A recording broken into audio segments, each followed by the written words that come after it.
Bom dia, super obrigada por terem vindo aqui bater um papo comigo. Estou aqui para saber, assim, ouvir de vocês o que vocês imaginam que seria um projeto fantástico, assim, uma OAB que fizesse a diferença na vida das advogadas que estão começando, o que poderia ser diferente no nosso mundo do direito e colher um pouquinho as impressões de vocês sobre como é a realidade de trabalhar aqui na região, em Taubaté, em Caçapava, Guaratinguetá. Queria mesmo saber um pouco, eu como criminalista, vamos começar, Carol. Sei que você gosta do direito penal, que você desde o começo da faculdade se interessou por essa área, fez alguns trabalhos nos presídios. Fala um pouquinho para mim de onde vem, vamos dizer, essa vocação, esse interesse. Bom dia, Dora. Bom dia a todos e todas. Em primeiro lugar, agradeço pelo espaço. Quero estender o agradecimento à sua equipe, muito solícita. Bom, eu acho a matéria criminal a mais próxima da humanitária. Gosto muito de criminologia por conta desse estudo multidisciplinar que aproxima a gente da história, da psiquiatria, da psicologia. Então, eu comecei a fazer trabalhos voluntários nos presídios de Taubaté e Tremembé logo no segundo ano de faculdade. Então, era um projeto que meu professor montou, meu professor de penal. Como chamava o professor de penal? Pra gente... Professor Hernani. Professor Hernani, temos que destacar quem apresenta o mundo real, né? Verdade. As verdades sobre o direito penal para os seus alunos. E ele fez esse projeto voltado para os alunos do quinto ano. Eu ainda estava no segundo, foi uma luta conseguir que ele confiasse em mim para entrar nesse projeto, porque eu ainda era nova na faculdade. Acho que eu demorei um mês, tive a ajuda de um outro professor, o professor Sandro, posteriormente foi meu orientador do TCC, e eu entrei para o projeto. A gente fazia atendimento jurídico gratuito nos presídios de Taubaté e Tremembé, e eu fiquei nesse projeto por um ano. Que legal. Eu me lembro que as minhas primeiras impressões do sistema prisional foi a olho nu mesmo, porque eu não conhecia matéria de direitos humanos ainda, então eu não sabia desse recorte social e racial do sistema prisional. Então eu comecei a perceber que existia um denominador comum na massa prisional, que eram indivíduos pretos, pobres, com baixo grau de instrução. Muito jovens. Muito jovens, e perguntei para o professor Sandro se isso era impressão, era realidade. Ele falou, é realidade, e eu vou te provocar para fazer um trabalho científico sobre isso. E foi quando nasceu minha primeira iniciação científica, chamada Criminalização de Jovens Negros e Pobres, Reflexos da Seletividade Penal, no CDP de Taubaté. Que ano foi isso? 2018. Carol, me diz uma coisa, porque você já entrou numa das palavras-chave, vamos dizer, de toda essa decisão de enfrentar um desafio que é um desafio enorme, né? Que é montar um grupo e com esse grupo tentar mostrar que as políticas afirmativas fazem sentido, são transformadoras e que quando você diz não está na hora ainda, podemos esperar mais, a transformação tem que ser lenta, que na verdade você está fazendo é excluindo as pessoas que sempre foram excluídas daquele espaço decisório. Então, em dezembro, não só eu, obviamente, né, muitas conselheiras federais da OAB e um grupo que é a União das Mulheres Advogadas, nós procuramos fortalecer a aprovação da paridade de gênero no sistema OAB, na nossa eleição. Nós nunca tivemos uma mulher presidindo o Conselho Federal da Ordem, nós nunca tivemos uma presidente mulher na OAB São Paulo e no último pleito, nas 27 seccionais, nós tivemos 0 advogadas eleitas, muito embora nós, mulheres advogadas, né, nós já somos mais da metade das inscritas. Na idade de vocês, e aí vou ouvir um pouco mais sobre a faculdade, né, e essa transformação, abaixo dos 30 anos, já mais de 60% das advogadas que iniciam na carreira são mulheres. Durante essa discussão, o que ficou claro, né, e às vezes eu como mulher branca, cinquentona, da elite da advocacia, a gente tem que estar atento e ser lembrado que existia o projeto da aprovação das cotas raciais de 30% caminhando junto, e aí passou a ser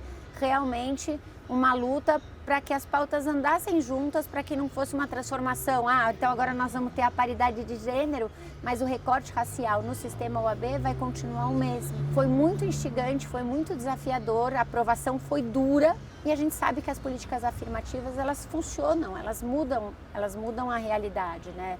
Da universidade que eu conheci para hoje, é um outro retrato de universidade pública, universidade privada com seus programas também. Queria te ouvir, você acha que está na hora da gente fazer uma transformação e que a política afirmativa tem que ser não só respeitada, mas divulgada, né? Para que as pessoas queiram ver a política afirmativa implementada, não tipo assim, né? Você não sabe as coisas que eu tenho ouvido. Vou contar uma, por exemplo. Dora, eu queria muito que você fosse minha vice, porque vai ser fantástico. Você faz todo o seu trabalho social no direito penal. Eu já sou um advogado mais velho, tal. A gente tinha que estar junto, tal. Não, eu acho muito legal. A gente pode estar junto, mas eu queria avançar na agenda da paridade. Eu acho que a gente podia trocar nessa eleição. Você pode ser o meu vice com toda a sua experiência, tal. Não, mas eu já estou mais velho, né? Existe uma fila, a fila tem que ser respeitada, né? Mais para frente, na próxima eleição, talvez aí seja mesmo o momento de uma mulher. Agora inventaram essa coisa da paridade, da onde eu vou tirar tanta mulher advogada? Aí eu digo, mas está falando comigo, né? Não está em falta mulher advogada. Mulheres no direito, nós não estamos com carência de profissionais.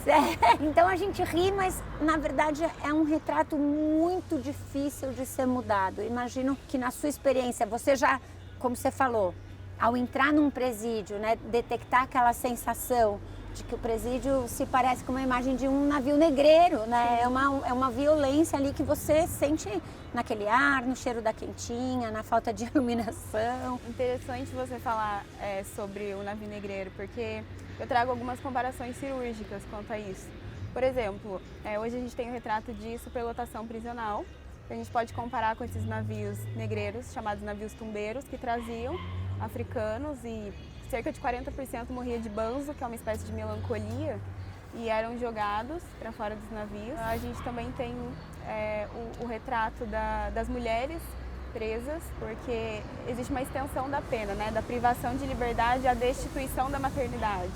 Coisa que acontecia na época da escravidão, porque, por exemplo, a lei do ventre livre, que veio para alforriar crianças filhas de escravas, só que essa liberdade ficaria a critério do proprietário, que poderia entregar a criança para o Estado e receber uma indenização por isso, ou deixar a criança trabalhando ali numa idade propícia mesmo, dos 7 aos 21 anos, e retiraria dessa escrava o direito de ser mãe. A mesma coisa nos presídios, mulheres presas que podem amamentar até os 6 meses, depois as crianças têm que ser retiradas. Se não tiver um familiar, em última hipótese, pode ir para adoção. E quando a gente faz essa comparação de sistema prisional feminino e masculino, a gente sabe que, por exemplo, uma mulher que tem um filho homem, uma filha mulher, tem a tendência de visitar esse filho homem e deixar a filha mulher. Então existe esse abandono, né? E o próprio sistema prisional foi feito para homens, sem pensar nas mulheres. Eu sei que você tem um interesse, já se inscreveu no Instituto de Defesa do Direito de Defesa, no IDDD. É um dos trabalhos mais gratificantes, acho que, enfim, é um projeto longo, né? As Mães Livres e todo o projeto do IDDD voltado à questão do aprisionamento das mulheres e de como, se o Brasil continua na contramão da história, aumentando os números de encarcerados, isso nas mulheres se mostra ainda mais grave, né? A população carcerária feminina tem aumentado numa velocidade ímpar, mas eu, como conselheira do IDDD, tive a honra de participar no amicus curiae do julgamento do direito das mulheres estarem na domiciliar para fazer não só o aleitamento materno, mas com os filhos menores de 12 anos. E ali, numa votação maravilhosa na segunda turma do Supremo Tribunal Federal, o ministro Lewandowski deu um voto muito importante, o ministro Celso de Mello, antes de se aposentar, falando sobre todo o regramento internacional também. E o que se vê na prática? Uma resistência, muitas vezes, dos juízes, dos tribunais do Estado, em respeitarem o próprio provimento do Supremo, porque naquele dia, a medida de mandar as mulheres para casa, de permitir o cumprimento na domiciliar, ele alcançava um universo de 4.000 mulheres do nosso sistema prisional. E aí, depois a gente vai entrando nessa resistência do dia a dia. Queria te ouvir, vamos lá, conta um pouquinho do seu começo, desde quando você está formada, como você se vê hoje como uma jovem profissional da advocacia aqui na região. Fala, Jaqueline. Bom dia, Dora, Carol, bom dia a todos. Então, faz 2 anos que eu estou advogando, né? Mas faz 3 que eu me formei, porque eu fiquei um ano parada, não iniciei na advocacia. E agora que eu iniciei, assim, eu enfrento bastante dificuldade, né? Porque o que a gente aprende na faculdade é totalmente diferente do que a gente vê na prática, principalmente na área criminal que eu atuo também. Então, às vezes, eu me sinto um pouco desamparada, um pouco perdida, mas eu gosto bastante do direito penal desde a faculdade. Não tive a oportunidade de fazer projetos voluntários detalhes enquanto estudante, mas no único estágio que eu fiz foi na área criminal, na execução penal, e eu gostei bastante, assim, e vi que realmente não era só na faculdade que eu gostava e que realmente eu quero isso para minha vida também, profissional. E me diz uma coisa, eu acho que todo mundo na advocacia, né, se você, enfim, tenta a sua carreira solo, começar a sua própria carteira de clientes, os seus primeiros desafios, trabalhar pelo convênio, é uma experiência bem solitária, né, porque é muita responsabilidade, né? A gente já sente aquele peso nos ombros, depois vai ficar, na minha idade já tem a hérnia da cervical, que é de tanto carregar esse peso. Você encontra, né, enfim, você consegue trabalhar em parcerias, ter colegas que peguem uma causa com você. O que você acha que você poderia esperar, vamos dizer, de um espaço na UAB para tentar fazer esse trabalho mais coletivo, né? O que você acha que poderia te ajudar nesse momento inicial da profissão? Esse trabalho coletivo acho que é de extrema importância, porque assim, até agora não atuei em causas com outro advogado, mas sempre que eu preciso, eu tenho uma amiga que também atua na área criminal, e aí a gente conversa sobre os casos, eu peço ajuda, porque é difícil sozinha às vezes, não tem como, mas eu acho interessante sim esse espaço maior para nós, jovens advogados, inclusive as advogadas, de se encontrar e discutir. E a questão de honorários? Você sabe que às vezes uma das questões mais duras da advocacia é que você não tem um salário, então você não vai ter uma remuneração igual, né? Você pode ganhar 0 num mês, daí ganha mais no outro, aí tem o momento da causa. Você acha que teria sentido uma coisa mais voltada para a pessoa aprender a se organizar financeiramente ou tentar ter uma gestão disso, né? Porque a gente não tem plano de saúde, a gente não tem assim uma proteção por trás. Às vezes a pessoa está ali naquela luta, estudando para passar na UAB, que a gente sabe que é muito difícil, pensando nesse comecinho, né? Mas acha que, enfim, vai ter ali uma estrutura financeira muito rápido, né? Às vezes vendem essa ideia, né, de que os advogados vão ficar bem e vão ter possibilidades logo nesse começo. Você acha que isso também é uma coisa que pode ajudar? Como é que é essa organização do comecinho da carreira? Pode ajudar muito, porque é difícil. Porque além do direito que a gente tem que focar, a gente também tem que focar nessa questão. Porque é muito difícil no final do mês você, né, não ter como se organizar ali financeiramente. Eu creio que essa ajuda seria muito boa também, muito bem-vinda de como se organizar financeiramente, todas essas questões. Eu quero que você me conte um pouco sobre a sua experiência como advogada atendendo o convênio da assistência judiciária, mas vou voltar aqui para a Carol para ela falar um pouco dos sonhos dela, que ela já se porta, tem discurso de advogada, estudo que muita advogada com anos de formada não tem, tem visão de advogada, mas ainda vai ter que encarar esse desafio de arrepiar os cabelos, que é passar no exame da ordem. Como é que você se vê nesse momento? Fala um pouco desse seu sonho, né? O que você acha que você vai poder realizar quando você tirar sua carteirinha da UAB, que eu tenho certeza que vai ser logo, Carol. Logo no final do ano eu já vou tirar, pretendo atuar na área criminal, continuar com esses projetos que até então eu fiz como estudante voluntária, agora como advogada voluntária, e pretendo sempre atuar mesmo na esfera criminal e pretendo também fazer um mestrado mais pra frente, dar aulas, tentar conscientizar da minha contribuição dessa forma. Muito bom, muito bom. E aqui na região, você vê que as pessoas advogam mais aqui em Taubaté? Todo mundo tem uma advocacia aqui em Taubaté ou é normal os colegas também atenderem casos em outras cidades? Como é que é esse intercâmbio profissional? Você tem escritórios expoentes? Fala aqui um pouquinho mais desse mundo. É mais focado em Taubaté, sempre focado em Taubaté. Não conheço outros advogados que atuam em outros lugares, não. E você teve essa experiência durante a faculdade e depois você falou que você também fez atendimentos pelo Instituto Pro Bono. Sim. Ano passado, né, nessa experiência, situação excepcional da pandemia, eu entrei como voluntária no mutirão carcerário do Instituto Pro Bono, onde a gente redigiu pedidos de liberdade para presos provisórios inseridos no grupo de risco da Covid-19. E eu entrei nesse projeto, fiquei por 1 ano. Depois entrei no projeto chamado Justiceiras, onde a gente também faz atendimento, mas a vítimas de violência doméstica. Aí já é um atendimento mais delicado. É muito bacana, eu estou nesse projeto também até hoje. E vocês entendem que com a pandemia e o aumento, enfim, essa mudança da advocacia até para o meio virtual, houve uma interação maior? Você está tendo que fazer audiência no virtual já? Como é que estão os atendimentos? Vocês acham que essa é uma mudança que veio para ficar? Estou falando isso porque uma das brigas importantes, né, uma das pautas que a gente quer muito ainda que seja aprovada é a questão da votação poder ser feita à distância. No dia da eleição da OAB, existe todo um movimento para você ir votar presencialmente, às vezes a pessoa está numa reunião, tem uma audiência, está com algum problema familiar, nem vai. E no fim das contas a gente acaba que tem metade de abstenção. Metade das advogadas e dos advogados inscritos na OAB não vota, o que eu acho triste, porque a OAB deveria ser um espaço simbólico, um espaço de fortalecimento da classe, né? Como que a OAB advogando para os seus advogados e advogadas, e esse distanciamento mostra uma relação de desencanto, talvez. Então, queria ouvir, Jaqueline, o que você me diz? Você acha que faria uma mudança? Enfim, na pandemia tem mais sentido, mas mesmo em qualquer cenário, como é que está a sua visão do ambiente digital? Você acha que faz sentido o voto online? Fala um pouquinho para mim. Eu acho que mesmo fora da situação de pandemia faz todo sentido e facilita muito para nós, né? Poder participar mais sem ter que se deslocar.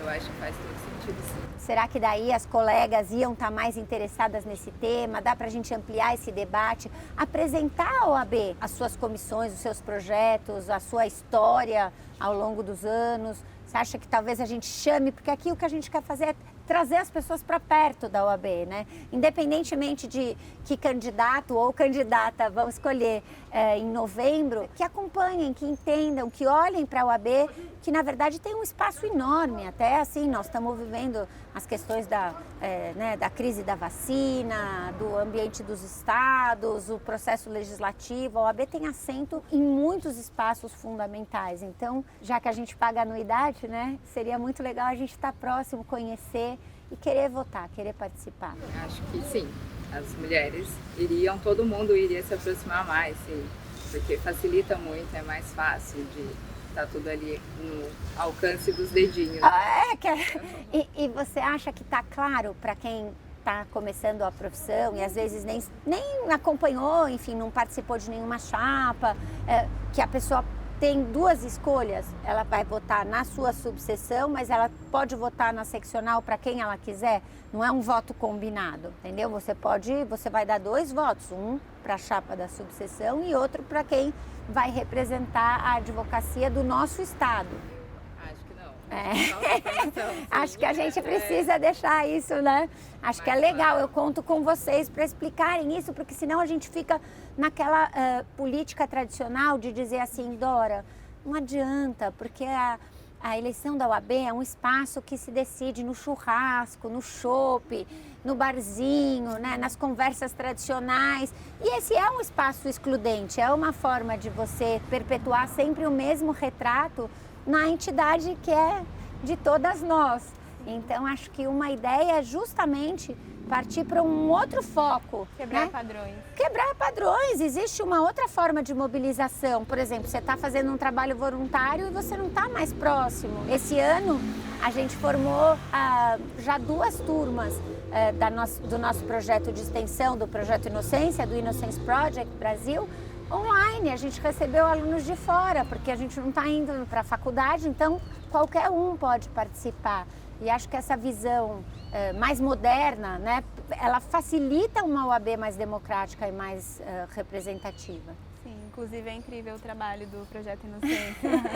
Erro judiciário é muito importante de ser estudado. Vai combinar muito, acaba que a gente olha para a porta de entrada do presídio, para a porta de saída do presídio, para as pessoas que estão lá, e você encontra muitas semelhanças, né? Numa história bem distante de um ideal de justiça, muitas vezes. Mas uma possibilidade de mudança também, né? Existem, acho que essa movimentação, essa outra forma de mobilização, ela tem um potencial de dinamizar as discussões. Não sei o quanto você acompanhou, mas a gente ainda está na fase de avançar na agenda de mostrar os riscos de um reconhecimento mal feito, toda uma transformação da própria jurisprudência.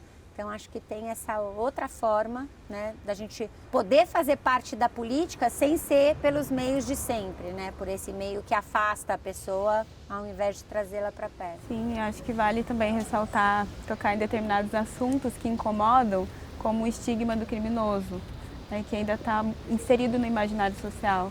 essa história da criminalização da juventude negra, da miserabilidade. Isso veio dos primórdios do Brasil, né? Nós somos fruto de um processo histórico, a gente tem que conhecer a nossa história para entender que os frutos que a gente colhe hoje foram plantados e semeados lá atrás.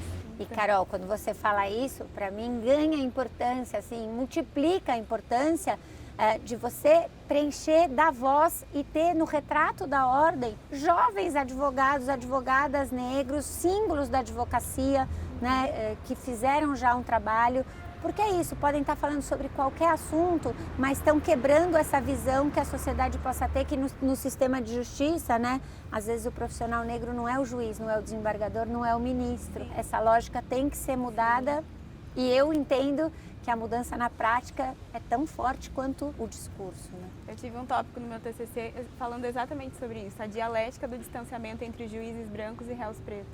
Existem trabalhos magníficos sobre isso, né? A tese da Dina Alves é bárbara para a gente aprender, né? Que é exatamente essa posição, que acho que aí é minha última pergunta para você, Jaqueline. Você, na sua experiência de advogada, como é que você se sente em termos de isonomia, de igualdade na relação de trabalho? Você acha que a advocacia aqui pode falar em pé de igualdade com o Ministério Público, com os magistrados? Existe um tratamento igual, né? Hoje você vê a advocacia assim fortalecida no seu desempenho profissional? Olha, pela minha pouca experiência, não. Não, mas o que está fazendo falta? Você acha que existe uma visão de que, enfim, o advogado não é bem-vindo ou que a advogada tem mesmo que esperar? Fala um pouquinho, assim, de momentos que você viveu. Sim, eu creio nessa questão que o advogado não é bem visto. Não? Não. Assim, eu não tive muitas experiências, mas eu me sinto um pouco perante o Ministério Público e o Judiciário. Me sinto totalmente segura como advogada. Não, e uma coisa fundamental é a gente ter orgulho e noção dessa relação que tem que ser de igualdade, né? Porque você está, enfim, representando uma das partes do processo e você está protegida pelas suas prerrogativas profissionais para poder atuar nessa relação horizontal, né? Então, às vezes, acho que são muitos os fatores, né, que deixam a advocacia um pouco fragilizada nesse momento. O que a ordem vai fazer para te dar uma nova força, para que você se sinta ali, não? Pé de igualdade. Eu sou uma advogada plenipotenciária e representar os direitos do cliente em qualquer área, né? É uma função que tem uma dimensão individual e coletiva fundamental, né? Enfim, se a gente tivesse aqui a garrafinha do gênio para esfregar e pedir um milagre, né? O que você acha que é uma coisa que poderia vir? Será que é esse esfacelamento mesmo da remuneração, que o advogado está um pouco sempre numa situação, né, daquela duelo fraco dessa relação? Sim, essa questão da remuneração também é importante. É o que pega um pouco às vezes, dificulta um pouco. Carol, quer falar mais alguma coisinha? Ia mudar na sua vida? Você está querendo ver uma chapa de OAB com um retrato bem inclusivo, bem diferente, com mulheres como você, com um discurso forte na veia, falando ali, ocupando esses espaços? Essa quebra de padrões, esse elo, esse entendimento que precisa existir maior representatividade nos espaços de poder. O Brasil tem mais de 50% da população negra, mas não está nas tomadas de decisões dos espaços de poder, está inserido na história, na macro da sociedade, e isso precisa ser mudado, já está na